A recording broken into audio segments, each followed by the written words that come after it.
Hello dear students.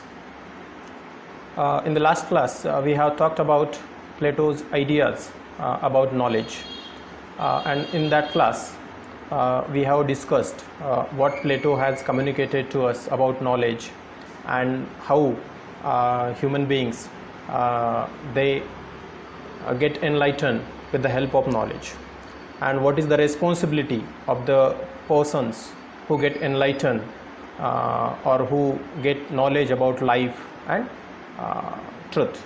So now in this class we will move on to the next topic of Plato, or his next concept or idea, and that is Plato's ideas about art and literature.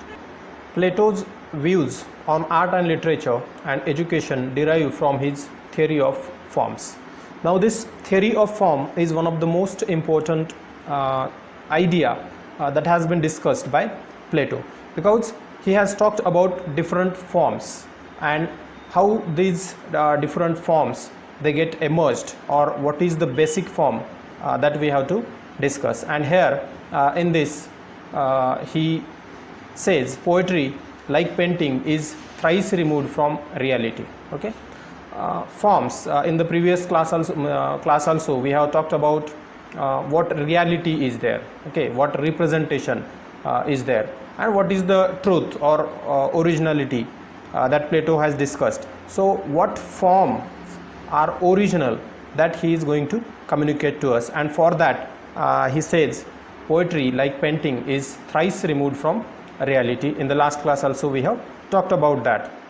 Means once it is the basic idea, the mental idea of any particular object, and then the representation of that object on this earth, that would be the copy of that original idea, and then the work of art on the basis of that object, that would be called as copy of copy. It means it is thrice removed from the reality, from originality. The artist is a copyist for Plato, and Plato says all artists, okay, they are only copyists. Means they don't create anything, there is no creativity in it. Means whatever they watch, whatever they observe, that should be copied as it is by the artist. And that's why he says the artist is inferior to the workman or producer, because he is an imitator and creates a world of make-believe. Means whatever artist is there. Now see, artist and workman or producer. This workman or producer means obviously at the first level we can call it as a god who created all these universe, who created all these objects and all these things. So the artist is inferior to that. And the first of all there is God who created everything, so he is the originator. After that we have craftsman. Even craftsmen, they create ideas, because all things that has not been created by God. For example, in the last class we have talked about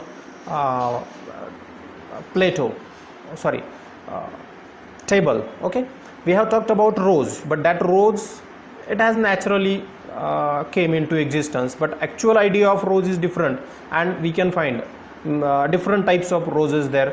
So original idea of rose that has been created by God, idea I am saying, not the object. Okay, in front of us different colored roses would be there, so they are different, but the idea of rose, that would be original.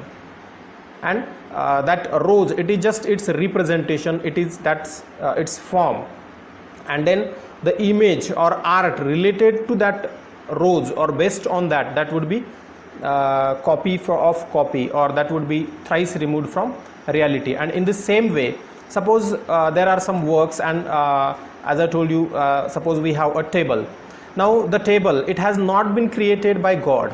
Okay, so this is an idea. Okay, the idea of table, who is the originator of that, we don't know. So that originator, he has created idea of table, that is the reality, and then that reality will be given a form. Okay, that idea would be given a form by a craftsman, and he make a table of that. Now this table is also means the work of that craftsman is superior, and after that we have the painter. And what that painter do? he copies that table, or he look at that table and then he make a painting of that. Now what misses there, see, particularly when we discuss about that, when a craftsman create a table, then he give attention to each and every side, every corner of that table. But when a painter is going to paint, at that time he cannot represent the whole table in his painting, and that's again inferior. And that's why Plato says these artists, they are inferior to the workman or the producer, because he imitates others' creations. Okay, move on. So he defined a term, or he coined a term, that is imitation, and Plato has called it as mimesis. Mimesis in Greek, mimesis means imitation of something, and it is not said by Plato against the creative imagination. He calls a beautiful rhythm is an imitation of a manly, self-controlled character. Now throughout his ideas about art and literature, Plato only prefer to lyrical poetry, means he only gives value to lyrical poetry, not other any type of literature he has appreciated, or any type of art he has appreciated, because lyrical poetry is something different. Because in lyrical poetry, the poet himself composes something, he himself creates something new, and that's why it becomes in a proper rhythmic pattern, and that's why he appreciated that work, and he didn't call this lyrical poetry as imitation only, or mimesis. So he calls it as creative imagination. We imitate not only if we play a part on the stage, but when we sit as spectators, when we read Homer and put ourselves into the place of his heroes, we imitate unconsciously the line and color of walls around us, the trees, the animals, dress we wear. So everywhere we imitate. We imitate means, see, he is talking about drama particularly, and at that time, as I told you, all dramas and all these things, they were in the poetic form, particularly Sophocles, Aeschylus, Aristophanes, Menander. So all these different dramatists were there, classical Greek dramatists. So most of their works were there in poetic form, and when that work would be staged, at that time also we imitate. Okay, and there is an imitation in that other literature according to Plato. When we sit as spectator also, when you are a spectator, when we go for movies, okay, so at that time what we do, when these characters on the screen, they play the role, and whoever is your favorite one, and we try to put ourselves at his place. Okay, and that is also the imitation, means we try to imitate that, we try to imitate different personalities in our life, or many a time when we watch a movie, and while going back to home, our mind will be fully controlled by that, and we try to imitate the things in that movie, in that drama. And same thing he is also telling to us, being a spectator also, we imitate different things from that particular drama. When we read Homer and put ourselves into the place of his heroes. Okay, Homer's most important works you might have known, Odysseus and Iliad. So these are the important work, and we always try to put ourselves at the place of hero, and this is all, it would be imitation, and we imitate unconsciously. Okay, whatever we imitate means we consciously don't do that, but unconsciously it has effect on our mind, and so we imitate all these things, and in it we imitate different lines, quotations, many a time we use of someone else, the color of walls around us, trees, animals, everything, whatever would be there surrounding to us, and we see whatever goes on television, whatever is in media, we try to follow that. The same thing Plato has communicated at that time, we do the imitation. After that, the depth of his theory of imitation and his recognition of the power of art upholds the view that there is no other road to the truth but logical reason. Now see, all the things that has been communicated above, means that is about drama, about our life, whatever things are there, movies, presentation. So everywhere we imitate other things. We imitate the characters, heroes in that movie or that drama. So all these things, means our life, it becomes imitative, means we imitate so many things. And Plato's base for this, the theory of imitation, is his recognition of the power of art upholds. That is the view that there is no other road to the truth but logical reason. Logical reason means Plato is moving towards philosophy.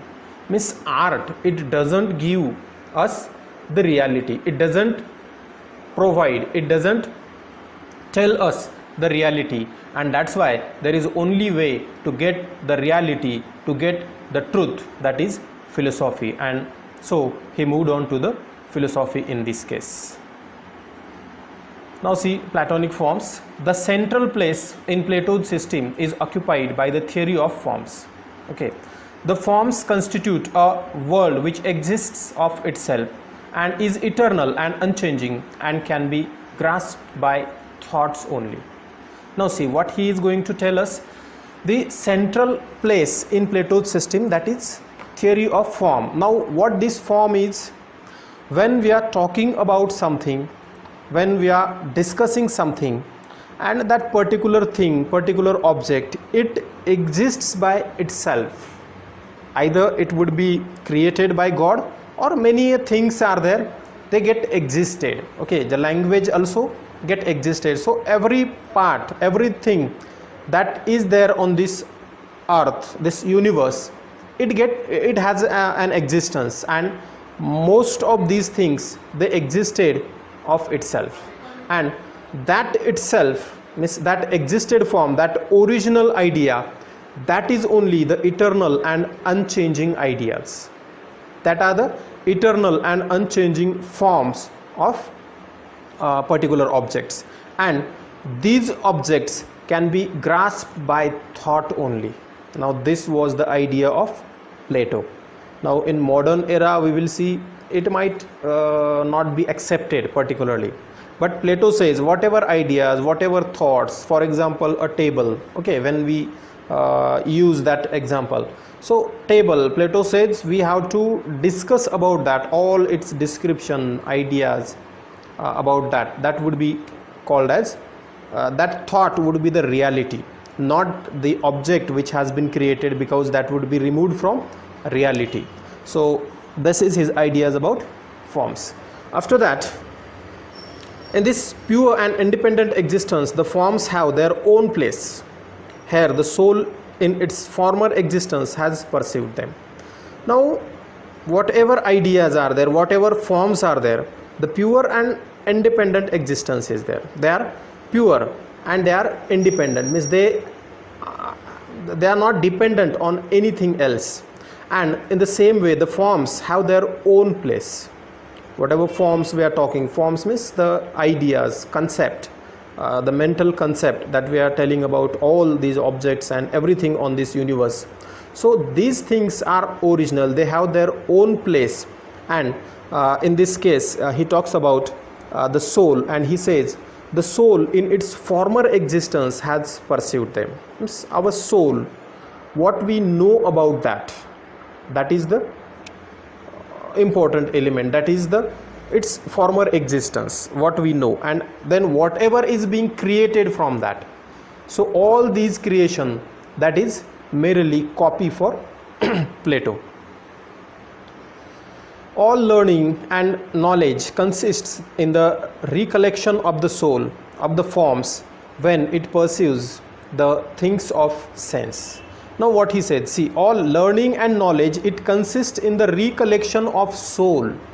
Means Plato has given importance to soul rather than our the sensory organs or the sensory organs, because we give more importance to our eyes, after that we give importance to our ears. Okay, so these are different organ of sense, and with the help of that we get knowledge. Okay, in this modern era. And before also I have told you, many of us may not agree with Plato, but for Plato, what was the most important element? That was the soul, and whatever is collected from that soul of the forms, all different things, means what our soul tells us about that particular concept, particular idea, particular object, that would be the truth only. And that is Plato's opinion. The earthly things perceived by the senses are mere fleeting and shadowy images of the eternal world forms. Now see, what is eternal form? The eternal forms were that our soul get capture, that means whatever forms are there that has been captured by our soul, that would be called as eternal. Eternal means unchanging, static. And whatever our senses, our eyes, our ears, okay, our other senses, so whatever knowledge we receive from that, or whatever different forms we observe, we watch, we listen, okay, so all these different things, they are fleeting and shadowy images of the eternal form, original form, that are there in the soul. Okay, so all these representations, all different objects in this universe, all of they are merely the copy of the original form, eternal form of that would be stored, recollected in our soul. Yes.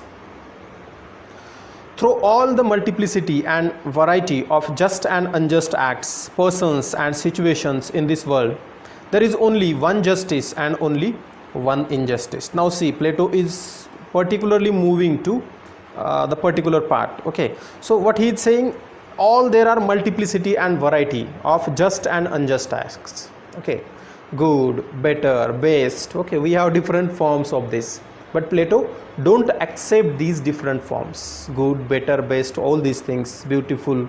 Okay, so these different forms he don't accept. What he says, if something is there, it is only one thing.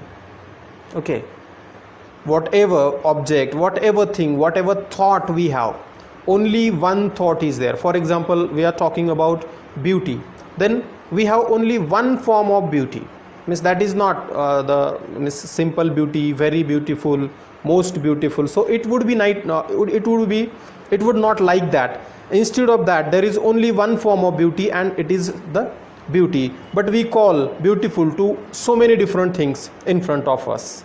We call again he talks about justice and injustice. Plato says only one justice is there and only one injustice is there, but we have different forms of justice and injustice nowadays. Okay, in what situation, in what place some act has happened, and on the basis of that, the justice, injustice, it has been calculated nowadays. But for Plato, whatever justice is there, that is justice, means there is no alternative for that for Plato. And whatever injustice is there, it is injustice. Then in what condition, what situation that has been happened. So only one concept, one idea he has focused.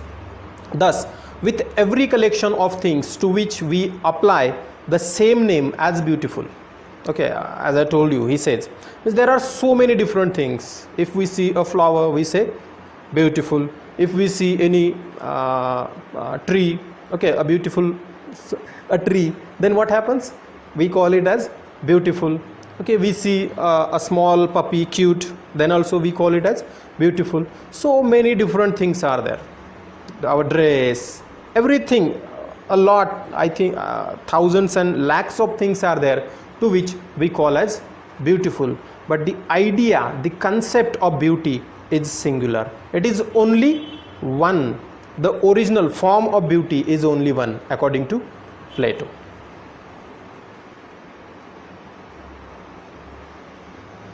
Then Plato talks about poetic inspiration, means how the poets, they get inspired, and what is its importance, or whether it is good or not that much important. So Plato says the poet is divinely inspired like prophets. Now see, Plato compared poets with the prophets. Prophets means they just tell about future, means no reality would be there in it, just opinions that would be communicated. And Plato calls poet as prophets, or he compared with them. Poetry is not a craft that can be learned at will. It is the result of divine inspiration. Now see what he says. Poetry is not a craft according to Plato. Means it is not a craft to learn. Okay, if we learn how to write poetry, and then we will able to write that poetry. So it is not like that according to Plato. It is the result of divine inspiration. And Plato says that poets, they get divinely inspired by something, and then the poetry gets created. You might have observed this. Okay, now at some level we have to agree with this, because most of the artists, even the poets particularly, we will talk about, you might have studied them. Your Wordsworth is there, Coleridge is there. Okay, so many different poets are there. Keats is there, Byron is there. So Byron, okay, is most of these famous poets, they are psychologically unfit. Okay, sorry to say, but that is the truth. If we read their biographies, if we read about them, their life, then we will come to know most of them they are very indifferent. If we see Coleridge's poetry, most of the Coleridge's poetry that has been composed under the spell of opium. Okay, he was an opium eater, and under that spell, means that drugs, he goes into dream, and in that dream itself he sensed some of the beautiful ideas, and he recollected that ideas, and then his poetry becomes. Keats was also a bit mad person. Then your Byron is also psychologically unfit person. So many different things are there. Your Virginia Woolf, might have heard about her. She is a writer, prose writer. She also tried suicide many a time. Sylvia Plath, she was also a poet and tried suicide many a time. So most of the poets, okay, I am not deliberately saying, but this is the truth. When you read their life, then you will come to know.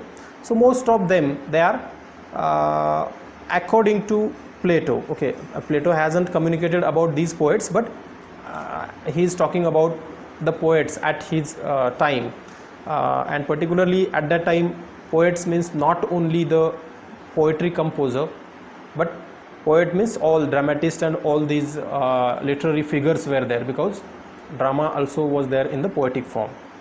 So he calls them as means the poetry, all these things, it is just the result of divine inspiration. Means they get divinely inspired, and there is no craftsmanship in the poetry.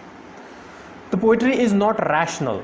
That is also another element she has talked about, and that the poets themselves do not often understand what they write in a moment of frenzy, uncontrolled excitement. Now see, when we are talking about poetry, as I told you about Coleridge, and I told you about Keats, Byron.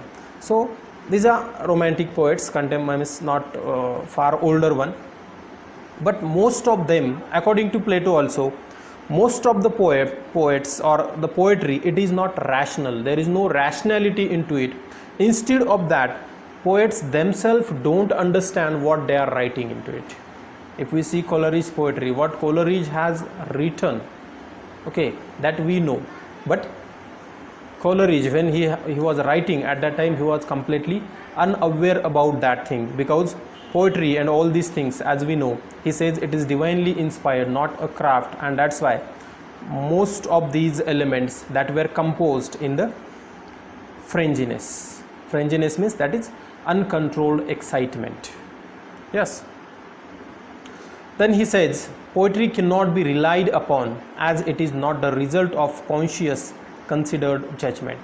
Because poetry, artist, art, whatever we are talking about, particularly we are talking about poetry here.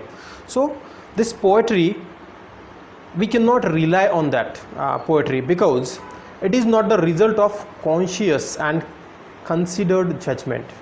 Because when we see the poets, they are a bit different. Okay, even they are not normal one. They would be more sensitive personalities. They would be more unconscious. Means what, when they compose something, at that time they live in their own world. They don't care about the surroundings, what going on to their surrounding and what elements are there. But most of the poets, they would be in their own world, and then only they will be able to compose their ideas. So in this way, Plato says poetry is not conscious, means consciously it may not be composed, and particular considered judgments may not be given in the poetry. That would be only opinions, ideas, imaginations we can find in poetry, and that's why we cannot rely on it, means it may not be communicate the truth to us. Okay, dear students, we will stop here, and the next part, that is theory of imitation and his attack on poetry, Plato's attack on poetry, we will discuss in the next class. So thank you so much. See you in the next class.